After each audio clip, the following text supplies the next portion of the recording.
This has some scary implications for the San Diego Padres. We got to talk about them potentially being all the way out of serviceable options in left field and needing to finally admit that it's time to make a move. What's going on, everybody? I'm Christian Pedersen, back with another episode of Padres Digest. This is the part of the show where I introduce myself, introduce the show, ask you to subscribe, and then say that let's move on right back to baseball.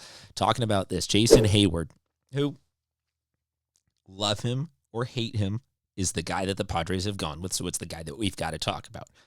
He is back on the 10-day IL, this time with a left oblique strain. Why do I say that this has scary implications? I say it because I don't see a backup plan.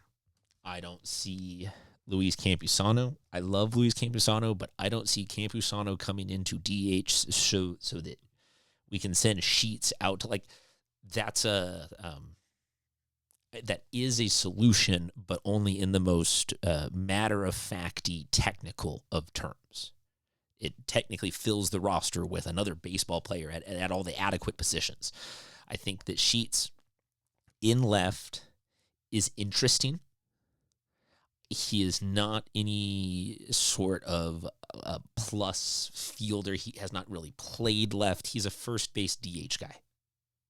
And I think he's exceptionally good at that, especially for what the Padres are paying him. We got other videos diving deeply into him, but moving those kind of pieces to me is like Campusano. I've done other videos on him. I love him. I like him. I can stand him. There's different versions of him, but ultimately he is not an everyday at the DH guy. So getting him some hacks here with the hope that all of a sudden he's just going to be a 295 hitter and have a good slug. Like, no, his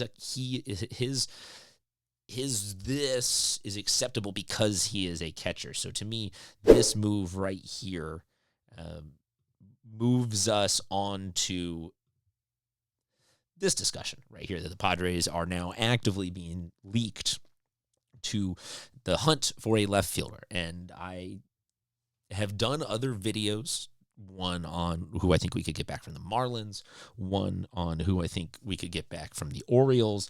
If you want to go watch those videos, that is fantastic. This one hit me with a da-da-da-da-da-da. We don't have one of those sound banks, but I will figure that out as we go forward.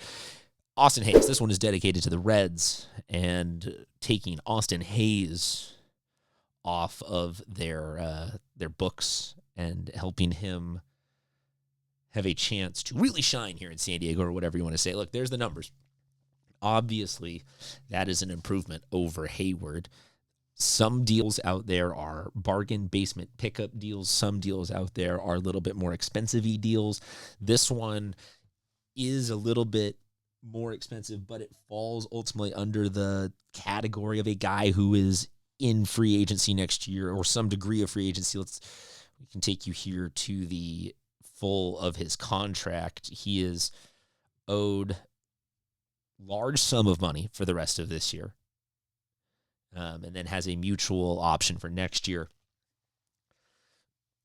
You can assign whatever value you have to the immediacy of, like, oh, I'll spend X, Y, or Z money on this guy. That's not our money to spend. So I can't say definitively what the Padres will lean towards or do or not do. But if a guy is available for, hey, Reds, we'll take this salary off of your books and we will send a pittance of minor leaguer dudes' arms, whatever it is, I don't hate this. I love this, actually. I really like this. He's got good numbers. And, again, falls into that category of dude who I feel like we can get in exchange for something that doesn't hurt necessarily on the way out. The Padres, as I've seen with plenty of you guys taking note of this in the comments section, they are a little bit short on, like, tradable prospect-y chip, like talent, deal sweeteners, whatever you want to call a minor leaguer right now. Ethan Salas would potentially, to me, be that guy who's like, oh, that's in the perfect range of LDVs up here. We don't want to get rid of an 18-year-old shortstop for a stopgap left fielder. That's some Ryan Ludwig-ass thinking. We want to get a guy who can be that plug for something that's, a notch down here. And to me, that's what we're talking about with like an Ethan Salas and some of that kind of talent. And he's obviously on the disabled list right now, or the IL.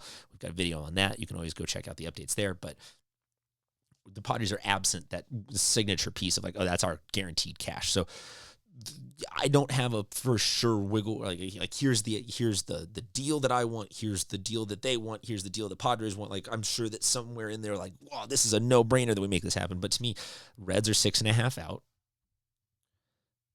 They're not necessarily like done, but is this kind of contribution going to be enough to get the Reds into the playoffs? Probably not. So I think that they got to be a team that is, as we go between now and the trade deadline, they would be more and more progressively interested. The Padres, obviously, on their end, they've got to stay competitive. They've got to stay within it. They've got to have the ability to,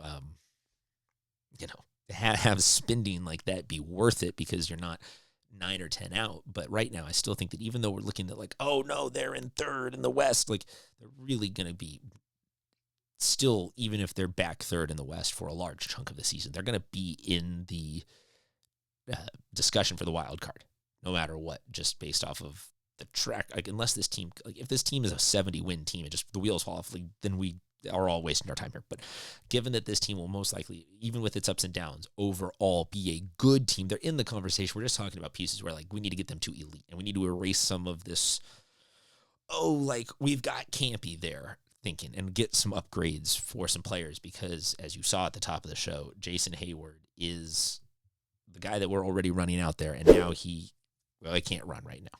So figuratively or literally, we can't run him out there. He is a useless option, and the Padres need to start really, I think they need to not miss you can say there's different windows. Maybe high value window is a little bit later, but I think right now is high value window in terms of the Padres and their overall ability to maintain momentum, maintain the vibe. So look, if you really if the Padres are just like keeping Jason Heyward is our Zen master, and if we get rid of him, the whole thing falls apart. Keep him. You can move Campy down. You can move Lockridge down. You can move somebody else down. Like, Heyward can sit at the end of the bench. I'm not even saying trade him addition. I'm just saying let's move on from him being part of, like, the formula. All I'm saying.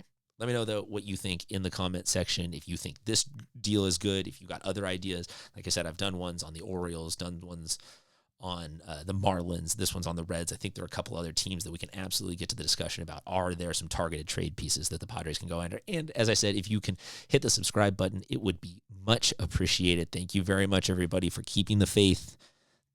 I try to always end these saying 2025 is going to keep getting better. It will keep getting better, even if it keeps going worse for a little bit. But part of it is going to be the Padres figuring out their left fielder. Talk to you guys soon.